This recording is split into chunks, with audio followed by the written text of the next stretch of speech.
बिस्मिल्लाहिर्रहमानिर्रहीम जी। मैं Mohammad Jamil Chaudhary, advocate, ex civil जज। मेरे साथ मौजूद हैं आसिफ शहजाद साहब, मेंबर पंजाब बार काउंसिल। हम आज आसिफ शहजाद फाउंडेशन के चैनल पे मौजूद हैं। गुज़श्ता हमारा टॉपिक जो डिस्कशन का था वो ये था कि कॉन्टेम्प्ट ऑफ कोर्ट में तौहीन अदालत के केस में इमरान खान साहब जो कि चेयरमैन हैं तहरीक इंसाफ के, उन्हें शोकॉज नोटिस जारी किया था इस्लामाबाद हाई कोर्ट ने।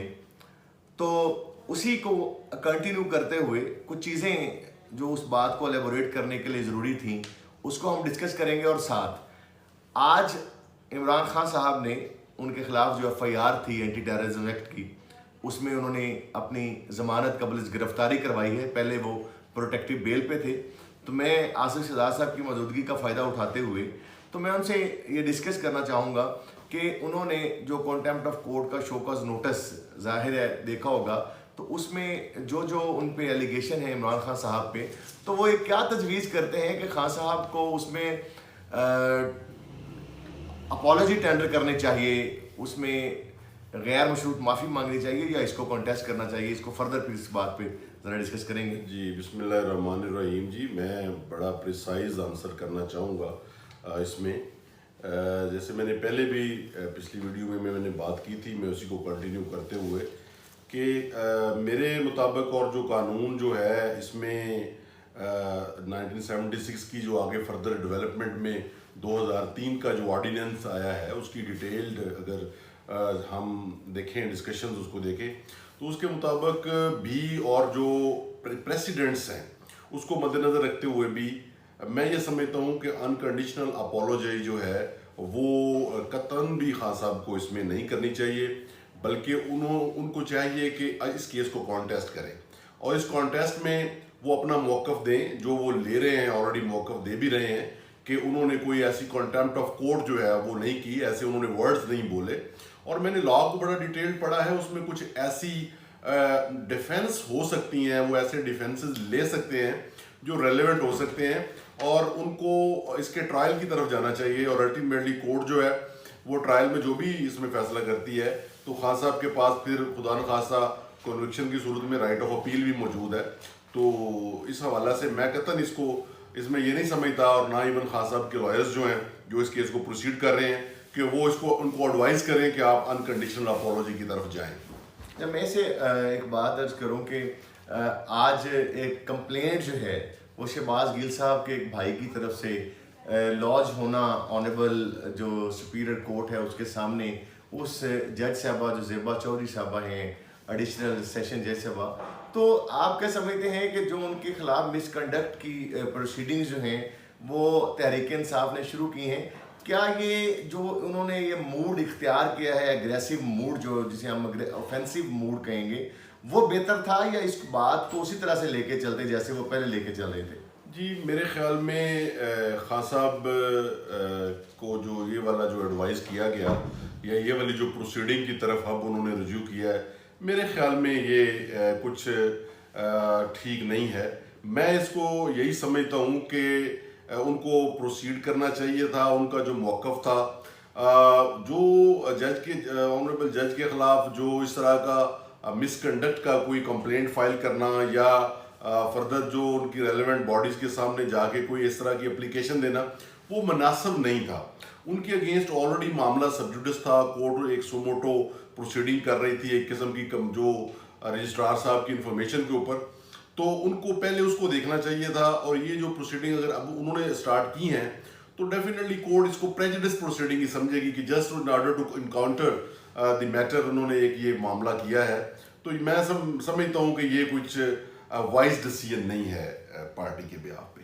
अच्छा, उसमें मैं आपकी बात को ऐड करूं कि देखें जैसे इन्होंने उनके खिलाफ ये कंप्लेंट लॉन्च की है मिसकंडक्ट की, तो अगर इसकी बजाय ये लोग जो उनका जो ऑर्डर था बेसिक ऑर्डर उसको असेल कर लेते तो उसमें उनका ऑर्डर रिवर्स हो जाता तो देन तो शायद ये फ्रूटफुल होता। इस पे आप क्या कहते हैं? इन्होंने मेरा ख्याल है कि उस साइड पे कुछ ज़्यादा ध्यान नहीं दिया, ये सीधा सीधा मिसकंडक्ट में चले गए। इस पे क्या कहते हैं? डेफिनेटली जी देखें, जो जुडिशियल उनका एक जुडिशियल ऑर्डर था या उन्होंने एक एडमिनिस्ट्रेटिवली एक ऑर्डर पास किया जो ऑनरेबल जज साहबा ने, तो उस ऑर्डर के अगेंस्ट डेफिनेटली आगे प्रोसीडिंग मौजूद थी, उसको आगे चैलेंज किया जा सकता था और उनको वही रास्ता अडॉप्ट करना चाहिए था। एपलेट कोर्ट का फोरम था, उस फोरम पे वो गए नहीं हैं, वहाँ पे जाके उन्होंने उसको असेल नहीं किया और जाके मिसकंडक्ट का जो है मामला शुरू कर दिया। तो मैं समझता हूँ कि जो एडवाइजर्स जो हैं वो ज़्यादा सख्त एडवाइस दे रहे हैं खान साहब को, और खान साहब को देखना पड़ेगा कि जो उनको एडवाइस करने वाले लोग हैं जो लीगल प्रोसीडिंग के हवाला से, उनके ऊपर भी उनको कुछ दीगर लोगों को भी इस प्रोसीडिंग में अपने लॉयर्स के हवाला से देखना पड़ेगा कि कौन से लोग इसको वाइजली लेके चलते हैं, और ये वाइजली और बड़े सेंसिबल तरीके से करने वाले मामला हैं मेरे ख्याल के मुताबिक। अच्छा, बाज़ औक़ात हम जब आम आदमी जो है उसने कॉन्टेम्प्ट ऑफ कोर्ट ऑर्डिनेंस 2003 जो है वो उसे ना तो गो थ्रू हुआ है, ना उसे इस बात का पता है कि क्या क्या बातें जो हैं उनकी हवाले से अदालत परसुइट कर सकती है। तो वो ज़रा आप दोबारा मुख्तरन बता दें कि किन किन बातों को लेके अदालत कैरी कर सकती थी मामले को, और इसमें कितना स्कोप है कि अगर इसको उनकी जो तनकीद जो है वो सिर्फ बोनाफाइड तनकीद के कॉन्टेक्स्ट में ली जाए अगर। जी, मैं डेफिनेटली ये जो लॉ है, एक तो 2003 वाले ऑर्डिनेंस के मुतल्लिक मैं थोड़ा सा ये अर्ज करूँ तो ये 2003 का ऑर्डिनेंस मुशर्रफ दौर में ये आया था, ही वॉज द प्रेसिडेंट, और उन्होंने उस वक्त ये ऑर्डिनेंस इंट्रोड्यूस करवाया गया था 2003 में। उसमें उन्होंने जो कंटेम्प्ट ऑफ कोर्ट ऑर्डिनेंस 2003 की में जो प्रोविजंस डाली, अगरचे उसमें उन्होंने जो कंटेम्प्ट ऑफ कोर्ट है उसके 3 डेफिनेशंस दी कि वो क्या क्या कैसे कौन कौन सी जुडिशल कंटेम्प्ट कौन सी होगी, क्रिमिनल कंटेम्प्ट कौन सी होगी, सिविल कंटेम्प्ट कौन सी होगी, तो वो उन्होंने डाली। लेकिन अगर लॉ को गौर से पढ़ा जाए, इसमें ऐसे डिफेंसेस इवन इन इटसेल्फ इस लॉ में मौजूद है कि आप वहाँ से डिफेंस निकाल सकते हैं। अगर अच्छा डिफेंस लॉयर अवेलेबल हो, इसी के अंदर से हम निकाल सकते हैं, क्योंकि इस लॉ के अंदर मौजूद है, इसमें प्रोवाइजो हैं उसकी जो उन्होंने प्रोवाइडेड करके दिया है कि ये सूरत हाल अगर होगी तो वो कंटेम्प्ट ऑफ कोर्ट के जुमरे में नहीं आएगा।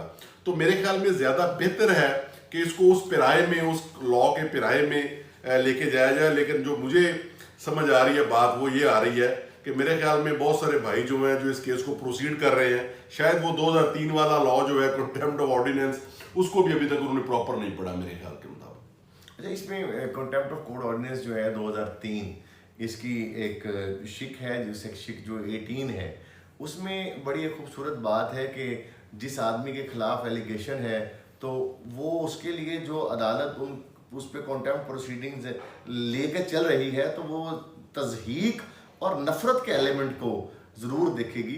तज़हीक और नफ़रत के एलिमेंट को आप मेंजरिया जो होता है उससे कैसे कनेक्ट करते हैं? डेफिनेटली मैं ये समझता हूँ कि जो खान साहब की स्पीच है, उनके जो वर्ड्स हैं, अगरचे वो एक मजमा में खड़े थे, मजमा में खड़े होके वो बात कर रहे थे इसके ऊपर, तो शायद उनका लहजा, शायद वो एक तकरीर वाले लहजे में शायद उन्होंने कुछ वर्ड्स ऐसे इस्तेमाल किए। तो मेरा ख्याल है कि खान साहब कहना यही सिर्फ चाहते थे कि कोर्ट के ऑर्डर के हवाले से हम मुतलका जो ऑनरेबल कोर्ट है या मुतलका जज साहब हैं उनके खिलाफ प्रोसीडिंग करेंगे मिसकंडक्ट की। इससे ज़्यादा वो नहीं कुछ कहना चाहते थे। उनका कोई मकसद मेरे ख्याल में कोई तज़हीक करना मकसद नहीं था, ना कोई वो कंटेम्प्चुअस उनके कोई रिमार्क्स देना मकसद था। मेरे ख्याल के मुताबिक उसकी इंटरप्रिटेशन जो है वो गलत की जा रही है, और उसकी इंटरप्रिटेशन करने वाले लोग जो हैं वो ज़रा इसको एग्जेजरेट कर रहे हैं। मैं इसमें आपको ये बात ज़रूर कहना चाहूँगा कि आप लोग जो हैं वो बड़ी एक लाडों भरी और लाडले प्यारे जैसी उसको वे आउट देते हैं। इसी तरह की कॉन्टेम्प्ट प्रोसीडिंग्स जो हैं वो दानियल अजीज़ ने या चौधरी तलाल जो हैं उन्होंने की थी, तो उनके बारे में ऑनरेबल सुप्रीम कोर्ट ने उन्होंने जब अपॉलॉजी टेंडर कर दी थी तो उसके बावजूद जो है ऑनरेबल सुप्रीम कोर्ट ने एक पैरा लिखा था कि जी ये लोग जो हैं ये हम पब्लिक के नुमाइंदे हैं, ये अभी भी इलेक्टेड मेंबर हैं, आगे फर्दर इलेक्शन में भी इलेक्ट होके आ जाते हैं और इनकी बात का लोग असर लेते हैं। तो क्या खान साहब की बात का लोग असर नहीं लेते कि अगर वो उन्होंने मजमे में बात की है तो वो क्या लोगों को के लिए वायलेंस क्रिएट नहीं करती, वो जो इसमें डेफिनेशन है टेररिज्म का कॉन्टेक्स्ट में? जी, मैं उस पर डेफिनेटली वो प्रीवियस जो मैंने पहले अर्ज किया कि प्रेसिडेंट्स हैं, डेंजरस हैं, वो चीज़ें ऑलरेडी मौजूद हैं, एक पैरा जजमेंट का मौजूद है। लेकिन डेफिनेटली हर केस के अपने सर्कमस्टांस होते हैं, हर केस के अपने हालात होते हैं। तो मौजूदा जो सर्कमस्टांस हैं उस सर्कमस्टांस को मद्देनजर रखेंगे तो मेरे ख्याल में कुछ ऐसी गुंजाइश निकल आएगी खान साहब के लिए जो उनके लिए एक फेवरेबल हो सकती है। जो प्रीवियस जो इसमें कोई शक नहीं कि जो उनके रिमार्क्स हैं उनको ये इस तरह की नहीं इस्तेमाल करनी चाहिए वर्डिंग जो बल्कि उनको being a political head of A party उनको केयरफुल इसमें रहना चाहिए। लेकिन क्योंकि खान साहब जो हैं वो लीड करते हैं, यूथ को लीड करते हैं, यंग लोगों को लीड करते हैं और वो थ्रिल करना हमेशा पसंद करते हैं, तो शायद उनका वो ये स्टाइल है कि वो स्टाइल को अपने को मेंटेन करते हुए उन्होंने इसको कर दिया। मेरे ख्याल में शायद उनकी इंटेंशन ऐसी नहीं थी। आप लोग आपसे लेके ऑनरेबल सुप्रीम कोर्ट तक आप लोग सारे उन्हें बहुत बेनिफिट ऑफ डाउट देते हैं। जैसे ऑनरेबल सुप्रीम कोर्ट ने 25 मई की उन्होंने जब धरना देने का उनका प्रोग्राम था तो ऑनरेबल सुप्रीम कोर्ट में जब उनके खिलाफ डिसओबीडियंस ऑर्डर की एक एप्लीकेशन आई या कॉन्टेम्प्ट की एप्लीकेशन आई तो वहाँ पे भी ऑनरेबल जज साहब जो थे मुतलका उन्होंने कहा जी हो सकता है उन्हें हमारा पैगाम ना पहुँचा हो। तो इसी तरह का बेनिफिट ऑफ डाउट जो है वो खान साहब को ज़्यादा आप ये नहीं समझते सोसाइटी में दिया जाता है, बाकी लोगों को ये सहूलत जो है वो मुयसर नहीं है। क्या आपके आइन में ये बात मौजूद नहीं है कि ऑल सिटीजन जो हैं वो इक्वल बिफोर लॉ होंगे और रूल ऑफ लॉ जो सबके लिए इक्वल होगा? बिल्कुल, इसमें तो कोई दूसरी बात नहीं जी। कॉन्स्टिट्यूशन जो है वो उसके मुताबिक तो all citizen are equal before the law और हर जो शख्स है वो बराबर है उसमें। हम कतन मैं अपने ज़ाती तौर पे और मैं इस पे डेफिनेट हूँ कि no one is above the law. अगर किसी के पार्ट पे भी मिसकंडक्ट किया जाता है, किसी के पार्ट पे भी कोई ऐसा मामला आता है, उसको इक्वली ट्रीट किया जाना चाहिए विदाउट एनी कोई उनको करें कि जनाब उनको कोई बेनिफिट देना है या बेनिफिट ऑफ डाउट देना है या कोई फेवर देना है। इसी तरह से मैं कहता हूँ कि बल्कि मैं इससे एक बात आगे बढ़ के भी कहता हूँ कि डेफिनेटली जो कोर्ट्स के जो फैसले होते हैं, कोर्ट की जो जजमेंट्स होती हैं पर उनके ऊपर कमेंट किया जा सकता है, बोनाफाइडे कमेंट किया जा सकता है, लेकिन जो जजेस होते हैं उनको नाम लेके वो नहीं करना चाहिए। ये इस हवाला से मैं डेफिनेट हूँ।